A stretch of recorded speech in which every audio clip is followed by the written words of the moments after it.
Friends, welcome back, and today I'm going to teach you quadratic equation. Basically today I'm going to teach you quadratic equation, a part of it, and that is how to solve a quadratic equation by completing square, right? By completing square method I'm going to use to solve quadratic equation. To explain that, I'm going to explain it with the help of an example, and let's take an example so that I can explain you with the help of that. I'm going to tell you few rules how to solve a quadratic equation by completing the squares. I'm going to tell you some rules, and you have to follow the steps, you have to follow the rules, and it becomes very easy to solve the quadratic equation, because this is one of the most complicated method, right? For students sometimes it becomes very complicated, but it's very easy. Basically I'm going to teach you, I'm going to explain you in a very easy and efficient method so that you can solve any quadratic equation with the help of completing the squares, right?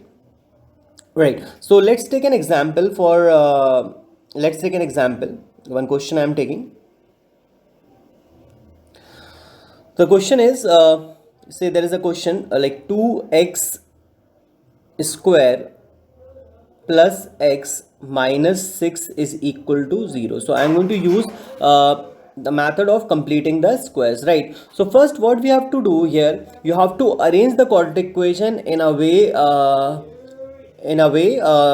the standard equation is, right, that is ax square plus bx plus c is equal to 0. So this is the way you have to arrange the quadratic equation first. Ax square plus bx plus c, this has already been taught, that is the general quadratic equation, right? Now the step one is take this constant term to the other hand side. Take the constant term here, the constant term is minus 6, so take the constant term to the other hand side. Is it clear? I hope you're understanding this. So basically I'm going to take minus 6 that side, so it will be like 2x square plus x is equal to 6. Is it clear? Now after this is the first step you have done. You have to take the constant term to the other hand side, and the second step is make the coefficient of x square, as 1. X square, you can see x square here, and you have to make the coefficient of x square as 1. You have to make the coefficient of x square as 1. The coefficient of x square as 1. So how you're going to make the coefficient of x square as 1? You have to divide both the hand sides, that is the right hand side and the left hand side, with the coefficient of x square. The coefficient of x square is here 2, so you are going to divide the right hand side and the left hand side by 2. You are going to divide the right hand side and the left hand side by 2. Is it clear? Now just solve it. This is step number 2. First step was to take the constant term to the other hand side. The second step is to divide the right hand side and the left hand side of the equation by the coefficient of x square. Is it clear? If the coefficient of x square is 1, sometime it will be 1. If the coefficient of x square is 1, then you don't have to divide it, you have to skip this step, that is the second step, right? But if the coefficient of x square is other than 1, then you have to divide both the hand side by coefficient of x square. So I am dividing it by 2 here, right? So now let's solve it. Right, so let's solve this. So it will be like 2x square upon 2 plus x by 2 is equal to 3. Is it clear? Is equal to 3. Is it clear? So here it is clear. Now this 2 will cancel this 2, so it will become x square plus x by 2 is equal to 3. Is it clear? Now these are the two steps we have done. We have completed with 2 steps. Now what is the third step? Now third step is C. Here I would like to tell you one thing important, that this, what we have to make this as a perfect square. We have to make this equation as a perfect square. So perfect square is like a square plus 2ab plus b square. So what we have in perfect square, we have the square of first number, that is the first quantity, we have the square of second quantity, and in the middle we have 2 times first quantity into second quantity. Like if suppose we have a square minus 2ab and plus b square, also there is also perfect square. So in the perfect square we have a square, that is the first quantity square, b square, that is the second quantity square, and 2 times first quantity into second quantity. So now here also what we are going to see, let's see something. Let's observe this equation. So we can see here that what we have is we have the first quantity square here, right? Now we should have the second quantity square, as well as we should have 2 times the first quantity into second quantity. First quantity into second quantity also we should have. We have only what we have right now is the square of first quantity. We have the square of first quantity. Now we have to have second quantity square and 2 times the first quantity into second quantity. What we are going to look here for, that this middle term, this x by 2, where it is written x by 2, if it contains 2 in numerator or not. If it contains 2 in numerator or not. Right now it is not having any multiple of 2 in numerator, right? So what we are going to do here is we are going to multiply it by 2 and we are going to multiply divided by 2. That means we have to multiply the numerator by 2 as well as the denominator by 2. So now it will look like x square plus 2x upon 4 is equal to 3. So our equation is this now. Right, now what you have to do is you have to write it this way: x square plus 2 times. Now take the 2 outside, take this 2 outside, like separating the 2. The 2 multiplied 2, or you can say simply like 2 multiplied 2 x upon 4 is equal to 3. Is it clear? So this is your third step. Step number 3. What is step number 3? Step number 3 is to see if the numerator has any multiple of 2.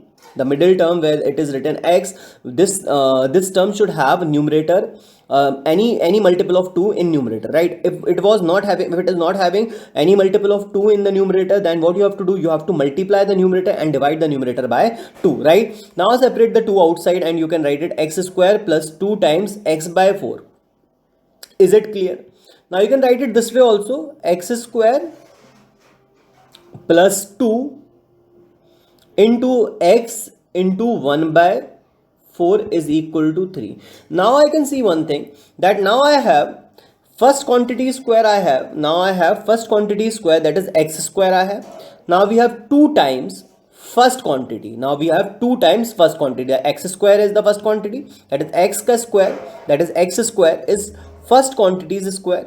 Now 2 times x was the first quantity, so 2 times first quantity into, now this remaining thing, that is 1 upon 4, this remaining thing, that is what, 1 upon 4, this will behave as the second quantity. 1 upon 4 is going to behave as the second quantity. Now what you are going to do is you are going to add the square of second quantity and subtract the square of second quantity. That will be your step number 4. Is it clear? That will be your step number 4. Step number 4 will be this: x square plus 2x into 1 upon 4 plus 1 by 4 square and minus 1 by 4 square is equal to 3. Now when you are adding 1 by 4 square and subtracting 1 by 4 square, so that's not going to affect anything in the equation. Now that because the summation of these two terms will be 0, so that's not going to change the value of the equation, right? So you can add and subtract. Now what you have to do here is, now take this this negative term to the other hand side. Take this negative term to the other hand side, so the equation will become x square plus 2x into 1 upon 4 plus 1 upon 4 whole square is equal to 3 plus 1 upon 4 whole square. Is it clear? So I suppose this is clear. This is step number 4, right? Now you can see this has become a perfect square. This has become a perfect square because here you can see this is x square. This is 2 times x into 1 upon 4, and here it is 1 upon 4 square. So first quantity's square is there. First quantity's square is there. Then 2 times first quantity into second quantity is there, and here we have the second quantity square. So this is a perfect square. A square plus b square plus 2 times a into b, right? So this can be written as, now this thing can be written as, I hope you all can see this. Now this thing can be written as x plus 1 upon 4 whole square is equal to 3 plus 1 upon 16. Is it clear? Now you can just solve it. This will be x plus 1 by 4 whole square. It will be equal to 48 plus 1 upon 16 after taking the LCM, right? So this was right. So it will be x plus 1 by 4 whole square is equal to 49 upon 16. Is it clear? Now it will be x plus 1 upon 4 is equal to, now since this is a quadratic equation, because this is whole square, this is in whole square, the power is 2, so this is a quadratic equation. So quadratic equation, it should be written like root of 49 upon 16, and that should be plus and minus. Because plus and minus, why we are taking plus and minus? Because both the values are possible, right? This has already been explained in the previous lecture, so those who have not seen it, please go through the previous lectures also, right? So this will be x plus 1 upon 4 is equal to plus minus, and root of 49 will be 7 and root of 16 will be 4. So this will be plus minus 4. Is it clear? Now taking this 1 by 4 that side, it will give you x is equal to minus 1 by 4 plus minus 7 upon 4. Is it clear? So these are your answers. Why I am saying these are your answer, not this is your answer? Because here you will get two values. X is equal to minus 1 by 4, and once you are going to take the value of positive, that is plus 7 by 4, and or x can be equal to minus 1 by 4 minus 7 upon 4. You can just solve it and you will get the answer. Here it will be plus 6 by 4, and that is 3 by 2, right? And here it will be like, or the other value will be x is equal to, this will be minus 8 by 4, or it will be equal to minus 2. Is it clear? So I hope this was clear to you, and we have done it in a very easy and efficient way, and with this you can solve any quadratic equation by completing its square. So let's recall once again the steps. So first step was, our first step, let me take some other color please, right? So first step is to take the constant term to the other hand side. So what we have done, we have taken the constant term to the other hand side. Second step was to divide both the hand side, that is the equation, both the hand side of the equation by the coefficient of x square, right?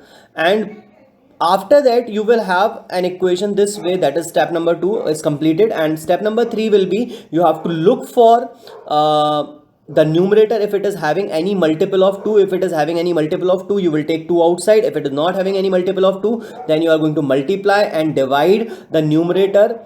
You have to multiply and divide the fraction or the term by 2, right? That is multiplying the numerator by 2 and dividing the numerator by 2, and that is not going to change the value of the term, because when you are dividing and multiplying a number by the same number, that's not going to change it, because when you are going to cancel it, you will get 1, right? So here if the numerator is not having 2, then you are going to multiply the numerator by 2, right, and multiply the denominator by 2. That is the second step. Now what you have to do, you have to separate this 2 out, separate the 2 out, right, and write it this way.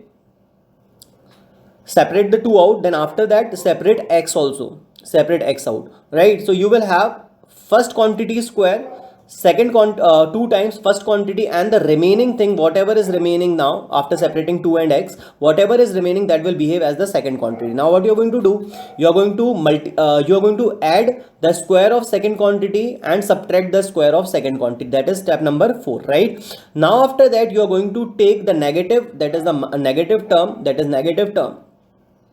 right, negative term to the other hand side, and here you will have the perfect square, right? Here you will have the perfect square. Now you have the perfect square here. After having the perfect square, you can like simplify it and write it this way, making writing in the simpler form. Is it clear? And after that you have to solve the right hand side. After solving the right hand side, just solve it further and you will get two values of x. I suppose this is clear. Is it clear? I suppose this is clear. So we will meet in the next video lecture where I'll be explaining more about quadratic equations. So stay tuned. Bye bye.